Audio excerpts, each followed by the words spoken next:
রব্বে কাবার কসম, যুবক তুমি গুনাহ করতে থাকো আর আল্লাহ ইহসান করে তোমার কিডনিকে কুদরত দিয়ে ডায়ালিসিস করতে থাকে আর বলতে থাকে গুনাহ তোর অভ্যাস, ডায়ালিসিস আমার অভ্যাস। গুনাহ তুই ভালোবাসিস, ডায়ালিসিস আমি ভালোবাসি। তুই তোর দুশ্মন, আমি তোর বন্ধু। তুই গুনাহ করে তোর সাথে তুই দুশ্মনী করতেছিস আর আমি ডায়ালিসিস করে তোকে সুস্থ রাখছি। জিজ্ঞেস করে বিজ্ঞানকে আমি যা বলতেছি তা, আমি তো ডাক্তারি পড়াইতে আসি না। বলে না মাফি আনফুসিকুম আফালা তুবসিরুন, তোর ভিতরে কি রাখছি তুই একটু তাকায় দেখিস না? এগুলা দেখার পরে তোর নাফরমানি হাতে ওঠে তো ওঠে কি করে? তুই নাফরমানি করিস তো করিস কি করে? আজকে অভিযোগ করিস তো করিস কি করে? লজ্জা আসে না? আমার ইজ্জত রাখলি না, আমার বন্ধুর ইজ্জত রাখলি না, আমি তোর দিকে তাকাবো? এই জন্যই তো মনে হয় হাদিস বলছেন একদিন আসবে সাকাতাত মিন আইনিল্লাহ, একদিন আসবে যে উম্মত বুকে ছিল, বুকে বুকে আল্লাহর কুদরতি বুকে এই উম্মত ছিল, বুকে। এই উম্মতের বাচ্চাও যদি বলতো সাহায্য, তো ফেরেশতা নাইমা আসতো, আমি কিতাব খুলে দেখায় দিব, কিতাব। নারী যদি বলতো সাহায্য, তো আকাশ থেকে ফেরেশতা চলে আসতো। পুরুষ বললে তো কোনো কথাই ছিল না। আজকে কত দিন হয়ে গেল ফিলিস্তিনের যুদ্ধে, হাজারো না লক্ষ ওলামা ডেলি চোখের পানি ঝরায়। আম্মা জান জিজ্ঞাসা করছে আনুবলিকু ওয়াফিনা সালিহুন, আমরা ধ্বংস হইতে পারি না এক লোক থাকা সত্ত্বেও? বলছে হ্যাঁ, খারাপ লোকের সংখ্যা যখন বেড়ে যাবে তো নেক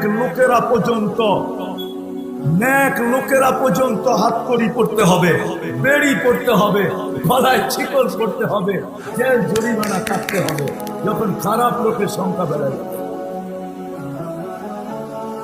তো যেটা বুঝাইতেছিলাম, দুনিয়া নিয়ে বাবা আমাদের উচিত ছিল, এই ভাবনা আল্লাহর উপরে ছেড়ে দেওয়া উচিত ছিল।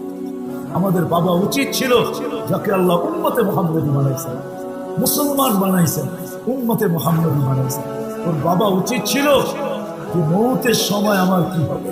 মেরে দোস্ত, রব্বে কাবার কসম, ডেলি 80,000 বার আপনার আমার ভিতর থেকে দূষিত অক্সিজেনটাকে, কার্বন ডাই অক্সাইডকে ডেলি 80,000 বার আল্লাহ ক্লিন করেন, কুদরত দিয়া ক্লিন ওয়াশ করেন, ক্লিন করেন 80,000 বার। 1,000 না, 2,000 না, 80,000 বার ক্লিন করেন। ও যুবক, তোমাদের পায়ে হাত দিয়ে বলি, তুমি তোমার বিজ্ঞানকে জিজ্ঞাসা করো, তোমার দুনিয়ার বিজ্ঞানকে জিজ্ঞাসা করো, স্বাস্থ্য বিজ্ঞানকে জিজ্ঞাসা করো, WHO কে জিজ্ঞাসা করো, বাংলাদেশের স্বাস্থ্য সংস্থাকে জিজ্ঞাসা করো, দুনিয়ার বড় বড় ডাক্তারকে জিজ্ঞাসা করো যে আমার ভিতর থেকে যদি 80,000 বার আল্লাহ কার্বন ডাই অক্সাইডকে যদি 24 ঘন্টায় একবারও ক্লিন না করতেন, তো 25তম ঘন্টায় আমি কোথায় থাকতাম? আপনি বলেন আমাকে, কোথায় থাকতেন? কোথায়? বাড়িতে না হাসপাতালে? দুনিয়ায় না কবরের পেটে? তুমি তোমার বিজ্ঞানকে জিজ্ঞাসা করো যে 80,000 বার যদি আল্লাহ এটাকে ক্লিন না করতেন, কোথায় থাকতেন? ডেলি 36 বার যদি আল্লাহ কিডনিকে কুদরত দিয়ে ডায়ালিসিস না করতেন, হায় হায়, তুমি আর আমি এতদিনে কোথায় থাকতাম? কোরআনের কথাগুলো আমাদের বিরুদ্ধে, কোরআনের আমাদের পক্ষে যেত, বিরুদ্ধে চলে গেছে। কোরআনের কথা ছিল আনতুমুল আলাউনা, মুসলমান তোমরা দুনিয়াতে সবচেয়ে বেশি মাথা উঁচা থাকবে তোমাদের। আজকে দুনিয়াতে সবচেয়ে নিচু মাথা মুসলমানের, এর চেয়ে নিচু মাথা নেই, সবচেয়ে নিচা মাথা মুসলমানের। কিন্তু কোরআন বলতেছে তোমাদের মাথা সবচেয়ে উঁচা থাকবে, আনতুমুল আলাউনা, তোমরা সবার ঊর্ধ্বে থাকবে। আরেকটা কথা খুলে বলা যাবে না, নাহলে বলে ফেলতাম, না বলেই ফেলি। তোমরাই উপরে থাকবে, সারা দুনিয়া তোমাদেরকে কর দিবে, তোমাদের কাউকে কর দিতে হবে না। একদিন ছিল সারা দুনিয়া মুসলমানকে কর দিত, মুসলমান কাউকে কর দিত না। মনে হয় বোঝেন না? এটা ওলামারা শব্দটা জানে, এটাকে জিজিয়া বলে। সারা দুনিয়া মুসলমানকে কর দিত। দুনিয়া তিনটাই তখন মহাদেশ ছিল, 4টা মহাদেশ ছিল, 4টা, এশিয়া, আফ্রিকা, রাশিয়া, ইউরোপ। আর কোনো মহাদেশ দুনিয়া ছিল না। বাকিগুলো আবিষ্কার হয়েছে পরে, আমেরিকা, অস্ট্রেলিয়া, কানাডা, এটা পরে আবিষ্কার হয়েছে। ওই যুগে এগুলো আবিষ্কারই হয় না। ইতিহাস উঠায় দেখেন, 4 মহাদেশের মানুষ মুসলমানকে কর দিত, কর। কোরআন এটাই বুঝেছিল, তোমরা উপরে থাকবে, তোমাদের উপরে আমি কাউকে যেতে দেব না। কোরআন এটাই বুঝেছিল উলাইকা লাহুমুল আমান, তোমাদের চেয়ে নিরাপদ আমি কাউকে রাখবো না, তোমরা সবচেয়ে বেশি নিরাপত্তায় থাকবে, তোমাদের সব নিরাপদ থাকবে, তোমাদের চেয়ে নিরাপদ আমি কাউকে রাখবো না। আজকে মুসলমানের চেয়ে অনিরাপদ কেউ নাই, মুসলমান সবচেয়ে বেশি অনিরাপদ, অনিরাপত্তায় ভুগতেছে মুসলমান। কোরআনের চতুর্থ তৃতীয় ওয়াদা ছিল লাহুম রিজকুন কারীম, মুসলমান তোমাদেরকে আমি পাখির মতো পালবো, ক্লান্তিহীন পালবো, পাখির মতো পালবো। পালতে ছিলেন, জানি না বুঝবেন কি বুঝবেন না, এই জন্য কাহিনীর থেকে বলি, যদি বুঝে আসে। ওমর রাদিয়াল্লাহু তাআলা আনহু নামাজ পড়াইতেছিলেন, কিন্তু বাচ্চাদের কান্নার কারণে নামাজ ক্ষতিগ্রস্ত হইতেছিল, নামাজে মন বসতেছিল না। উনি তাড়াতাড়ি নামাজ শেষ করে জিজ্ঞাসা করছেন, বাচ্চারা এত কাঁদে কেন, মায়েরা কি করে? তো সাহাবায়ে কেরাম বলছে, আমিরুল মুমিনিন, আপনি নিয়ম বানাইছেন যতক্ষণ পর্যন্ত বাচ্চা দুধ না ছাড়বে আপনি বাতা দিবেন না। এই জন্য মায়েরা দুধ ছাড়ানোর জন্য বাচ্চাদেরকে অভ্যাস করাইতেছে, যার কারণে বাচ্চারা কাঁদতেছে। আমিরুল মুমিনিন বলতেছে, মাদেরকে বলে দাও, পেটে যেই বাচ্চা আসবে আর প্রমাণিত হবে যে পেটে বাচ্চা আছে, বাতাস নাই, সে পর্যন্ত কালকের থেকে বাতা পাবে। তাইলে পাখির মতো পালা ছিল না তো কি ছিল? আমাকে বুঝান, পাখির মতো পালতে, লালিত পালিত হতেছিল। চতুর্থ দেখাইতেছে হায়াতান তাইয়্যিবা, এই উম্মতের জন্য আল্লাহর পক্ষ থেকে নির্ধারিত ছিল যে তোমাদেরকে এইখানেও সুখে রাখবো, ওইখানেও সুখে রাখবো। সোনারগাঁর একটা বাড়ি ফ্যামিলি নিয়ে আসেন আমার কাছে, যারা সবাই কোরআনে হাত রেখা বলবে যে আমাদের ঘরে সব আছে, সাথে সাথে সুখও আছে, কিন্তু একজনও বলতে পারবে না, বলবে এটা যে সুখের সমস্ত প্রসাধনী আছে, সমস্ত ব্যবস্থা আছে, তারপরও আমাদের ঘরে সুখ নাই। একজন কসম খায় বলতে পারবে যে আমার ঘরে সুখ আছে? বলুক না, স্টেজে যারা আছে এরাই বলুক কি সুখ আছে। কেন? সুখের সমস্ত আসবাব তো আছে, কোনটা না আছে? বরং আমার বিশ্বাস এই সোনারগাঁয়ে এরকম বাড়িঘর আছে যে ঢাকা শহরে অনেক ফ্ল্যাটের ভিতরেও এত প্রসাধনীর জিনিস নাই যত প্রসাধনীর জিনিস এই সোনারগাঁয়ে আছে। নাই নাকি? হ্যাঁ, কি কয়? নাই? ঢাকা শহরের চেয়ে বেশি হবে। ঢাকা তো রাজধানী হইল অল্প কয়েকদিন আগে, ঠিক না? সোনারগাঁও তো রাজধানী আজকে 800 বছর আগের থেকে, ঠিক না? কি বলে? হ্যাঁ, সোনারগাঁও রাজধানী না? ইশাখার রাজধানী কোনটা?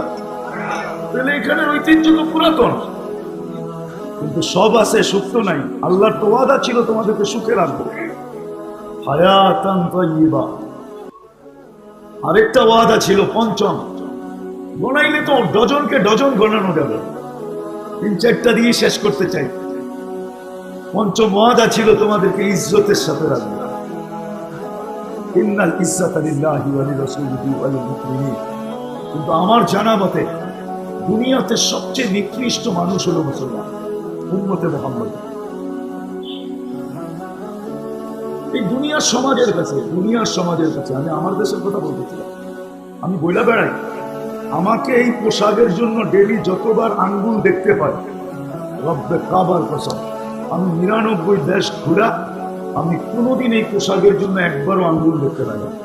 বলে তো আমি আমার দেশেই নিকৃষ্ট।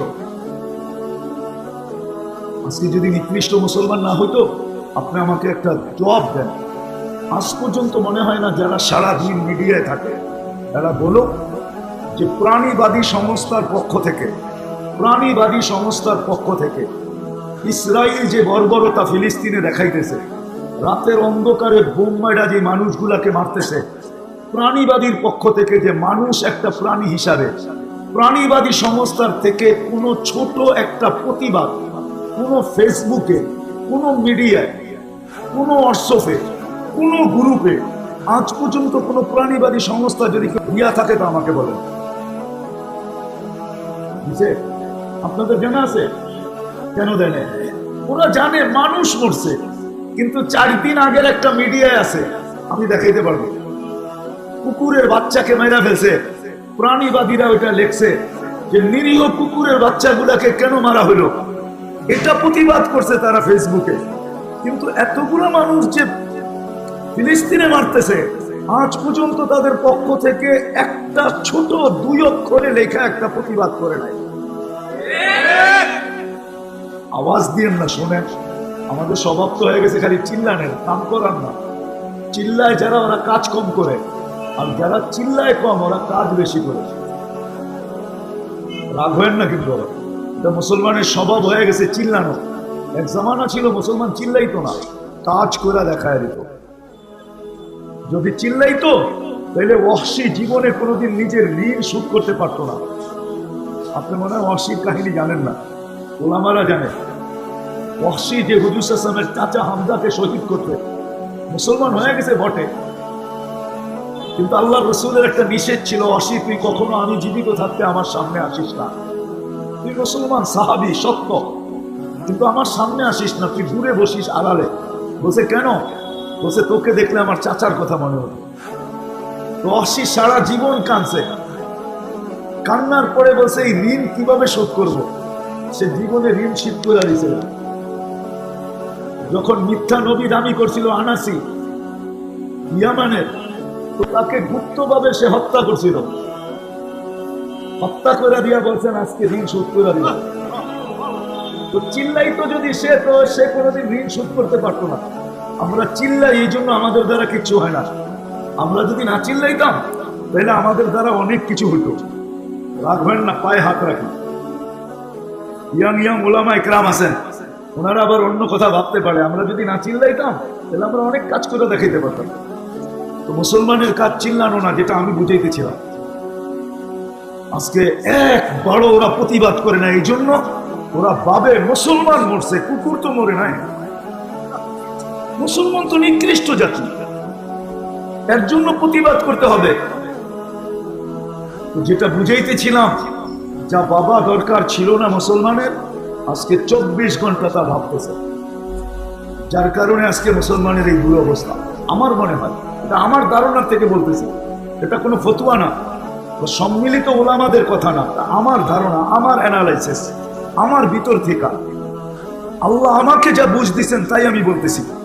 যে মুসলমান আজকে এই ছোট দুনিয়াটা নিয়ে সারাদিন চিন্তা করার কারণে উম্মতে মুহাম্মদী, এদের এটা নিয়ে ভাবার দরকার ছিল না যে আমার আজকের পজিশন থেকে কালকের পজিশন কি হবে, পরশু কি হবে, তরশু কি হবে। যেরকম শুরুতেই আমি বলছি, আমরা সারাদিন ভাবি, ছোট দোকানওয়ালা সারাদিন ভাবে বড় দোকান কি করে হবে, ছোট বাড়িওয়ালা ভাবে বড় বাড়ি কি করে হবে, একতলা আলা ভাবে 10 তলা কি করে হবে, ছোট পদওয়ালা ভাবে বড় পদ কি করে হবে, যুবকরা ভাবে সারাদিন আমি সেলিব্রিটি কি করে হব। এই যে সারা দিনের ভাবনা, এই ভাবনা আমাদের ভাবা উচিত ছিল, যাকে আল্লাহ মুসলমানের ঘরে পাঠাইছেন, উম্মতে মুহাম্মদী বানাইছেন। আমাদের ভাবা উচিত ছিল যে কালকে আমার পজিশন আল্লাহ আল্লাহ রসুলের কাছে কি হবে, এটা আমাদের ভাবা উচিত ছিল। কালকে আল্লাহ আল্লাহ রসুলের কাছে আমার পজিশন কি হবে, আমি কোন পজিশন নিয়ে উপস্থিত হব, কোন অবস্থান নিয়ে উপস্থিত হব। কেননা মৃত্যুতে তো কোনো ধারাবাহিকতা নাই, মৃত্যুতে কোনো সিরিয়াল নাই, কোনো ধারাবাহিকতা নাই, কোনো সিস্টেম নাই। হ্যাঁ, কোনো সিস্টেম নাই। আজকে আমাদের এক সংসদ সদস্য বলতেছিল, ওনার ছেলে মারা গেছেন মনে হয় কালকে। উনি বলতেছিল বাপের কাঁধে ছেলের লাশ যে কত ওজন, এটা আমি জানি, আর কেউ জানে না। হ্যাঁ, আমিও জানি। আমার বড় ছেলে মারা গেছে, ওই লাশ যে আমার কাঁধে কত ওয়েট ছিল, এটা আমি জানি। মৃত্যুর ব্যাপারে তো কোনো সিরিয়াল নাই, না কোনো নিয়ম কানুন আছে বলেন। তাহলে তো আমাদের বাবা দরকার ছিল মৃত্যু নিয়ে, বাবা দরকার ছিল আল্লাহ নিয়ে, বাবা দরকার ছিল রসুল নিয়ে, বাবা দরকার ছিল আখেরাত নিয়ে, বাবা দরকার ছিল কবর নিয়ে, বাবা দরকার ছিল হাসর নিয়ে, বাবা দরকার ছিল ইসলাম নিয়ে, বাবা দরকার ছিল নবীর আদর্শ নিয়ে। এগুলো আমাদের দুনিয়া বাবা দরকার ছিল না আমাদের। রব্বে কাবার আল্লাহকে যদি আমি কোথায় প্রশ্ন করি এখন আপনাদের মাধ্যমে, আল্লাহ মাগরিব তো পড়ে আসলাম 3 রাকাত, পরে 2 রাকাত করলাম সুন্নত, 3 রাকাতে তো ইমাম সাহেবের মাধ্যমে 3 বার বললাম ইহুদি নাসারার হাত থেকে আমাদেরকে বাঁচান। গায়রিল মাগদুবি আলাইহিম ওয়ালাদ-দাল্লিনের অর্থ কি? কি অর্থ? বলো হুজুররা, বলো কি অর্থ? আমার অর্থটা ভুল হইতে পারে, ওনারা শাব্দিক অর্থ করবে যে আল্লাহ আমাদেরকে ওদের তরিকায়, ওদের নীতিতে, ওদের আদর্শে পরিচালিত করেন না আমাদেরকে। এটাই তো শাব্দিক অর্থ।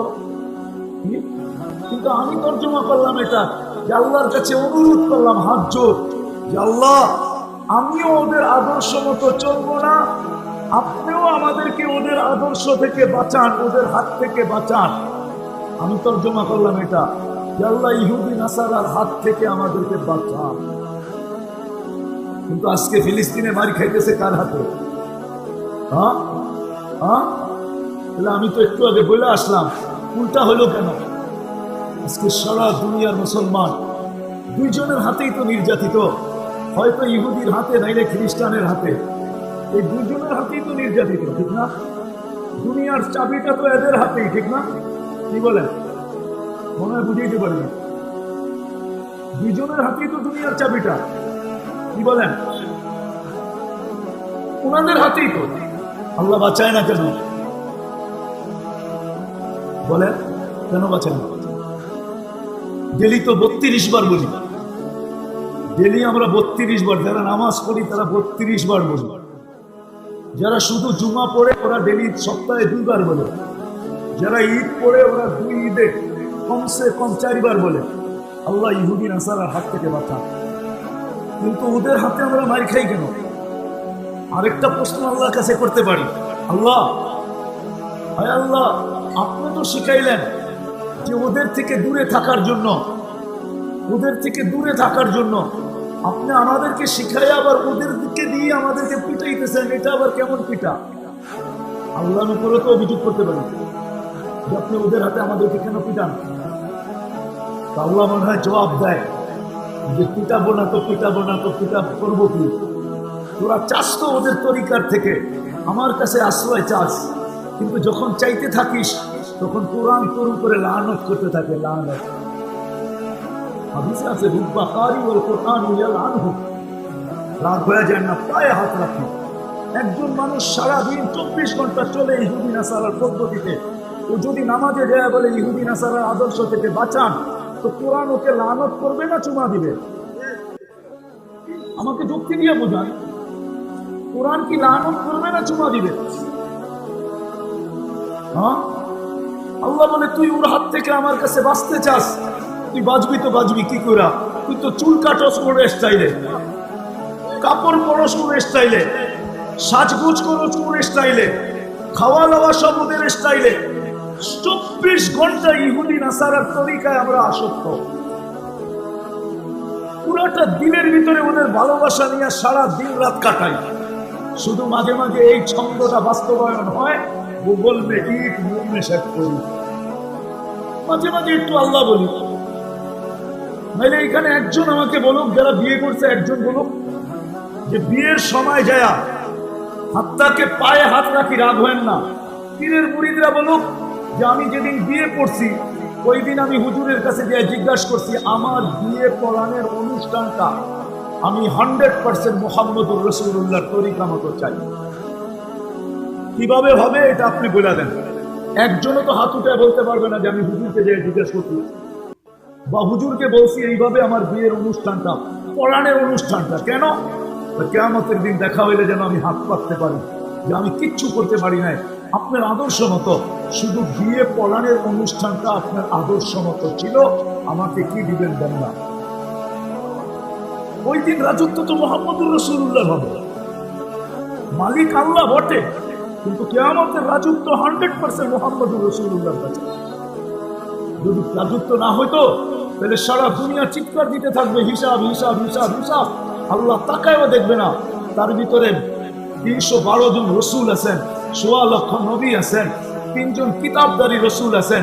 যতক্ষণ পর্যন্ত বন্ধু শাফাআতে কুবরার জন্য সিজদায় না পড়বে হিসাব কিতাব শুরু করবেন না। বুঝা গেল কিয়ামতের মাঠে রাজত্ব মুহাম্মদুর রাসূলুল্লাহর কাছে। আল্লাহ তো বলেই দিছে বিয়ের শ্বাসটা বাসন্নাথের শ্বাসটা ফাতেমার মতো স্বাস্থ্য সারা জীবন পার্লারে সাজে সাজো, আমার কোনো আপত্তি নেই।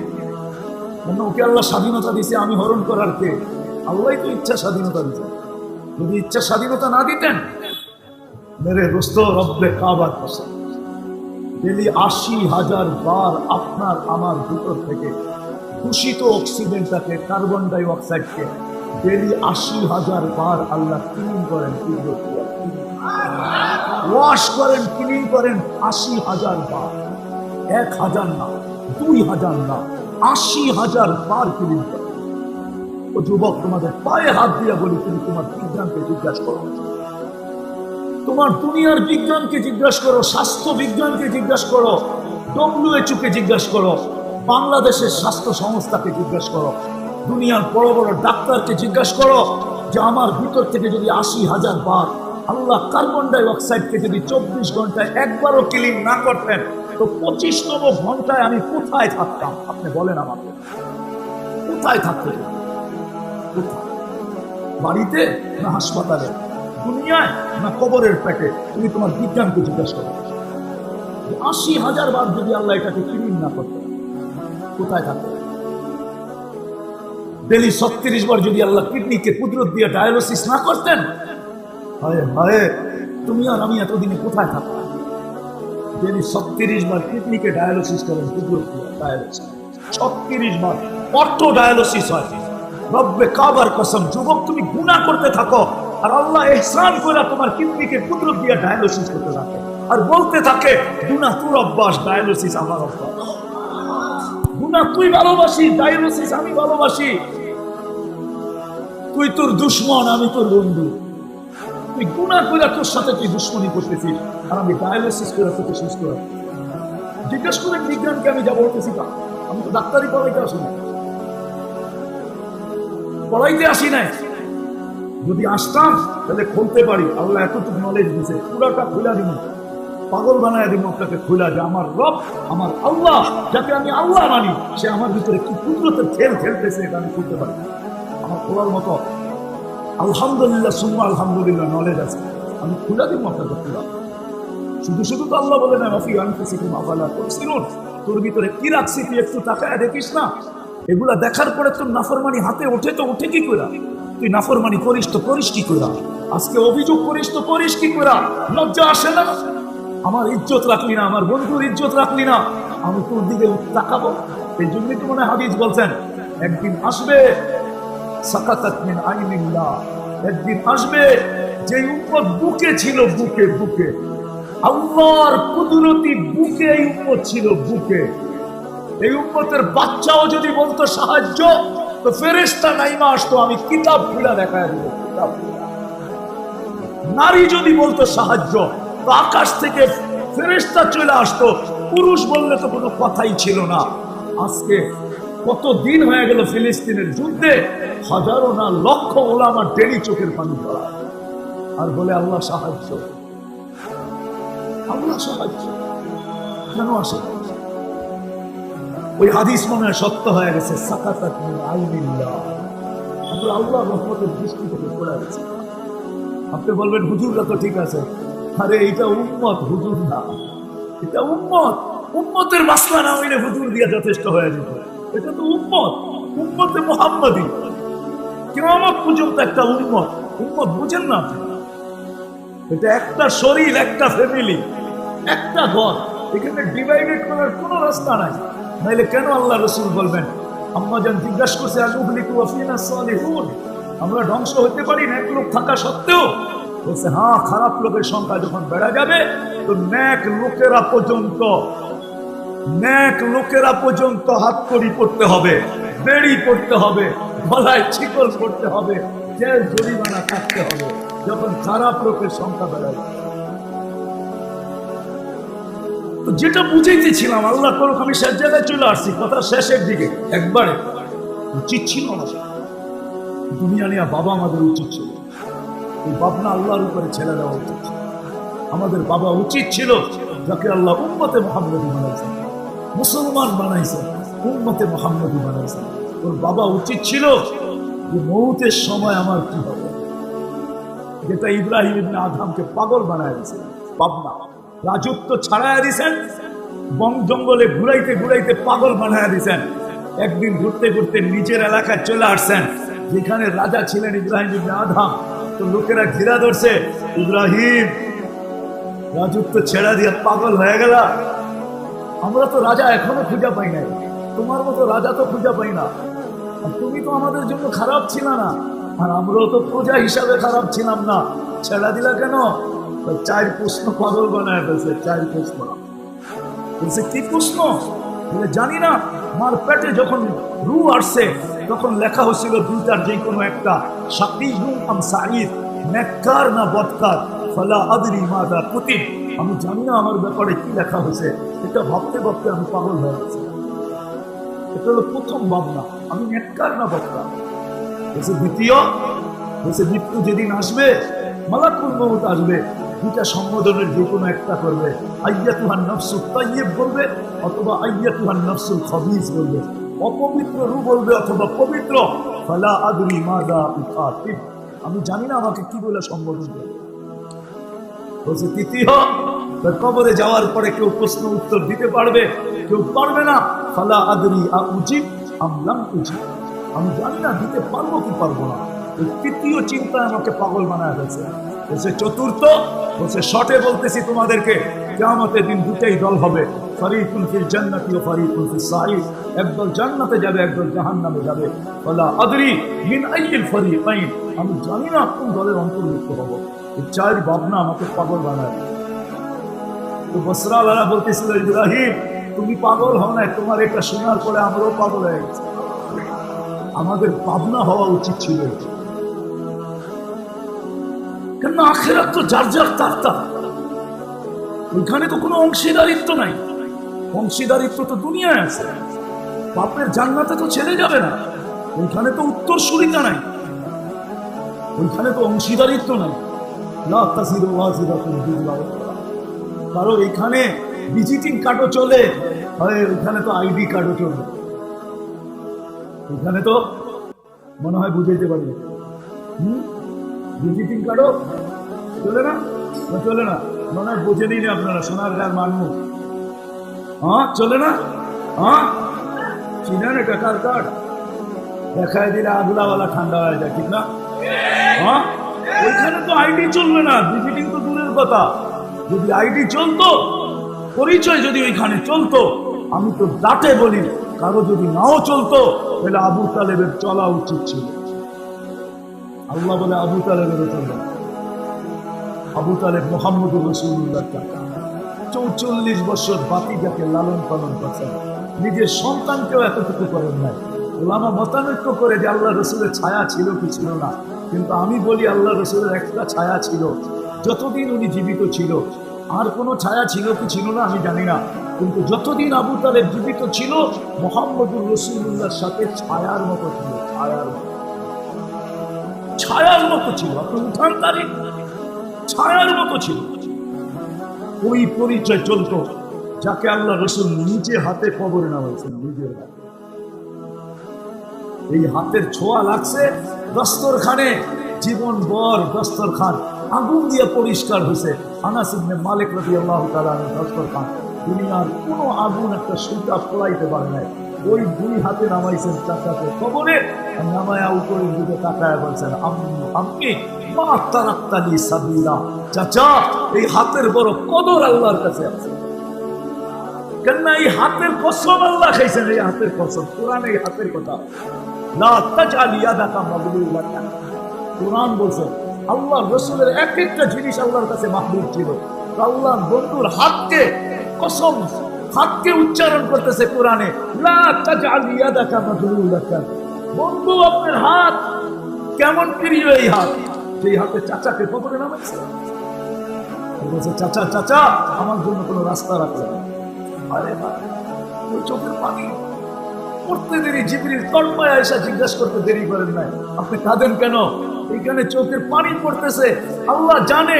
জিবরিল উল্টা আয়াত নিয়ে আসতেছে, উল্টা আয়াত, মা কানা লিন নাবিয়্যি ওয়াল্লাযিনা আমানু আইয়াস্তাগফিরু লিল মুশরিকিনা ওয়ালাউ কানু উলি কুরবা।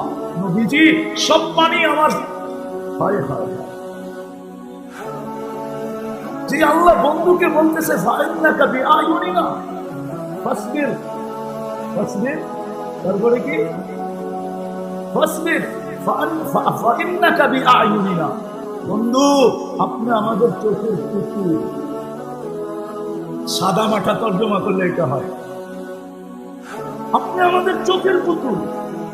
এরকম হাবিব যার চোখের পানি পড়তে দেরি জিবরিল জিজ্ঞাসা করতে দেরি করে না। এখানে উল্টা আয়াত নিয়ে আছে, নবীজি শোভা পায় না চোখের পানি ঝরানো, হাত উঠানো, তার জন্য মুশরিকের জন্য। জানি আপনার দিলে কত ব্যথা, বলাও কানু উলু করবা, এটা তর্জমা করলাম আমি। এটা জানি আপনার দিলে কত কত। চাচা তো 6 বছর 6 মাস বয়সে চাচার কোলে উঠছেন, বুকে আসছেন, মাকে হারাইছেন 6 বছর বয়সে, দাদাকে হারাইছেন 6 বছর 6 মাস বয়সে, ওইখান থেকে দাদার বুকে আসছেন। আল্লাহ যেন বলতেছে নবীজি হাত উঠানো শোভা পায় না, চোখের পানি ঝরানো শোভা পায় না, তার জন্য মুশরিকের জন্য জানি আমরা আপনার দিলে কত ব্যথা। দিলে কত না ব্যথা না, আপনি বুঝবেন করতে খান। আপনি তো আবু তালেব চেনেন না, আবু তালেবকে। এই জন্য মেরে দোস্ত কথা শেষ, আমাদের বাবা উচিত আখিরাত নিয়া, মৌত নিয়া, কবর নিয়া, হাসর নিয়া, আল্লাহ নিয়া, রসুল নিয়া। যুবক ভাবো যে যৌবনে তুমি আল্লাহর কত কাছে, রসুলের কত কাছে। উম্মত যদি আল্লাহর লাজ রাখতো, রসুলের লাজ রাখতো, ইজ্জত রাখতো, তাহলে আমাকে প্রশ্ন করতে হইতো না যে আল্লাহ আবাবিল তো ওড়ে, দেখি আমি চোখে 2 দিন আগেও দেখাচ্ছি আমি আবাবিল বিকাল বেলা কাছপুরে উঠতেছে। আমি তো বলছি আল্লাহ আবাবিল তো ওড়ে, পাঞ্জাও তো দেখা যায়, পাথরও তো দুনিয়াতে আছে, তুমি হুকুম দাও না কেন যে উঠায় নিয়ে 2টা মাইরা আসো। হ্যাঁ, হাতিওয়ালাদেরকে পাউডার বানাইলো, ট্যাঙ্কওয়ালাদেরকে তো পাউডার বানাইতে পারে। হাতি তো তোমার বানানো, ট্যাঙ্ক তো মখলুকের বানানো, তোমার তো পাওয়ারফুল বেশি মখলুকের বানানো। আবাবিল দৌড়ে, কথাও না কেন। মশা তো আমাদেরকে কাটে, ডেঙ্গু বানায়, হুকুম দেব না কেন? তুমি তো নমরুদি বাহিনীকে নাশা দিয়ে ধ্বংস করছো। আল্লাহ চিৎকারের ফেরেশতা তো ঘুমায় দেখি, কওমে সালেহকে তুমি চিৎকারের ফেরেশতা দিয়ে ধ্বংস করছো, ওকে পাঠাও না কেন? বাতাসের ফেরেশতা তো অবকাশ কাটায়, কওমে আদকে তুমি বাতাসের ফেরেশতা দিয়ে ধ্বংস করছো, তুমি একটু ইসরায়েলে পাঠায় দাও না। জিবরিলকে তো ডানা মেলা উঠতে দেখি, অথচ ডেড সি তো তার ডানার খোঁচা দিয়েই করছে, ঠিক না? এই হাদিস তো এটাই বলে। হ্যাঁ, কেন আপনি পাঠান না? ডেড সি তো ইসরায়েলি, আরেকটা হয়ে যাক, একটা হয়েছে আরেকটা হোক, পাঠান না কেন? আল্লাহ বলে পাঠাবো তো পাঠাবো, কি করে? আমার ইজ্জত তো রাখেন, আমার বন্ধুর ইজ্জত তো রাখেন। বলেন আজকে মুসলমানের ঘরে যদি আল্লাহ আল্লাহ রসুলের সুন্নত দীক্ষিত না হতো, অবহেলিত না হতো, লাঞ্ছিত না হতো, বঞ্চিত না হতো, দীক্ষিত না হতো, আজকে কোন জায়গায় নবীর আদর্শ আছে? আমাদের ঘরেই তো সবচেয়ে বেশি লাঞ্ছিত। যুবকের জীবনেই তো লাঞ্ছিত, বৃদ্ধের জীবনে লাঞ্ছিত, নারীর জীবনে লাঞ্ছিত। আল্লাহ রসুলের আদর্শ তো আমাদের জীবনে নাই, আল্লাহ আমাদের দিকে তাকাবে তো তাকাবে কেন? সত্য তো এটাই। আমি তোমাদেরকে চোখের থেকে সরাই দিব, আমার কোরআনের পাওয়ার ছিনায় নিয়ে আনবো। পরিমাত্মিক বারাকাতির ওয়াহি। আজকে কোরআন আছে, পাওয়ার নেই, আমাদের কাছে পাওয়ার নেই। কোরআনে পাওয়ার আছে, কোরআন আছে, কিন্তু ওইটা পাওয়ার আমাদের কাছে নেই। হুজুররা বলবে কোরআনের পাওয়ার কি, আমি কোরআন দিয়ে দেখাইতে চাই। সুলাইমান আলাইহিস সালাম যখন বলছে তখতে বিলকিসকে কে নিয়ে আসবে, তো ইফরিতুম মিনাল জিন বলছিল আমি নিয়ে আসবো, কিন্তু 3 ঘন্টা সময় লাগবে। সুলাইমান আলাইহিস সালাম বলতেছিল সময়ের অপচয় হয়ে যাবে। 3 ঘন্টা তো সময়ের অপচয় চলবো না। তো আল্লাযীনা ইনদাহু ইলমুম মিনাল কিতাব, যার কাছে আসমানি কিতাবের ইলম ছিল, ও বলছে আনা আতি বিহা ক্বাবলা আন ইয়ারতাদা ইলাইকা তারফু, আপনি সামনে তাকানোর আগে নিয়ে আসবেন। আর আইনা দেখায় দিয়েছেন, এটা হলো কোরআনই শক্তি। কোরআন আছে আমাদের কাছে, পাওয়ার না। হাদিসে আছে হুরিমাত বারাকাতুল ওয়াক্ত। আজকে কোরআনের পাওয়ার আমাদের কাছে নেই। যদি পাওয়ার থাকতো আমাদের হুজুরকে দরকার ছিল না। আমাদের মক্তবের ছেলেরা সারাদিন খেলতো এটা নিয়ে। ছেলেরা গেম খেলে না তো মক্তবের ছেলেরা কায়দার মধ্যে কায়দা পড়তো আর এই গেম খেলতো। এই গেম কোরআনের পাওয়ারের গেম খেলতো, পাওয়ারের গেম। এইখানে তাই না ওইখানে রাখতো, ওইখানে তাই না ওইখানে রাখতো, এইখানের ব্রিফ কেস ওইখানে চলে যেত, ওইখানের ব্রিফ কেস ওইখানে চলে যেত। বুঝবেন না আপনারা ব্রিফ কেস কোনটা? আমাদের বক্তব্যের ছেলেরা খেলতো, পাওয়ার নাই আছে। আল্লাহ রসুলও বলছেন একদিন আসবে, আনা বারিকুম মিনহুম ওয়া হুম বুরাআউ মিন্নি, আমার উম্মত আমার ইজ্জত রাখবে না, আমার আদর্শের ইজ্জত রাখবে না, আমার সুন্নতের পরোয়া করবে না। আমি যে চোখের পানি ঝরাইতে ঝরাইতে জীবন কাটায় গেছি, এইদিকে গুরুক্ষেপ করবে না। নাইলে এত বড় নির্লজ্জ হয়তো হয় কি করে, এত বড় দয়াহীন মায়াহীন, এত বড় কি বলে এটাকে, আরে শব্দ তো খুঁজে পাইতেছি না, এত বড় নির্দয় হয়তো হয় কি করে উম্মত, যার জন্য নবী সারা জীবন চোখের পানি ঝরায় গেছে, আজকে একটা সুন্নত আমল করার জন্য তৈরি নেই। কটা সুন্নতের উপরে চলে? সুন্নত তো সব জায়গায় আছে, খালি নামাজে সুন্নত, বিয়ে শাদীতে সুন্নত নাই, লেনদেনে সুন্নত নাই, সামাজিকের সুন্নত, সামাজিকতায় সুন্নত নাই, চাকরি বাকরিতে সুন্নত নাই, ব্যবসা বাণিজ্যে সুন্নত নাই। হায় হায়, কোন সুন্নতটা মানে? আল্লাহ রসুল বলছে একদিন আসবে আমি তোমাদের ধার ধারবো না, কেননা তোমরা আমার ইজ্জত রাখো, আমি তোমাদের ধার ধারবো না। আজকে ওই দিনই মনে হয় চলে আসছে। এই জন্যই মনে হয় আল্লাহকে প্রশ্ন করলেও আল্লাহ জবাব দেয়, আমি আবাবিল পাঠাবো তো পাঠাবো কি তোরা কিছু না করতো, আমি ডাকতে দেরি, মসজিদে ছুটে আসতে যদি দেরি না করতো, রাগ হয়ে যাবে তো মহিউদ্দিন খান সাহেব প্রতিবাদ করতে তো কম করে নাই, ইসরায়েলের বিরুদ্ধে সোনার গায়ে কাঁপায় ফেলতো, ঠিক না?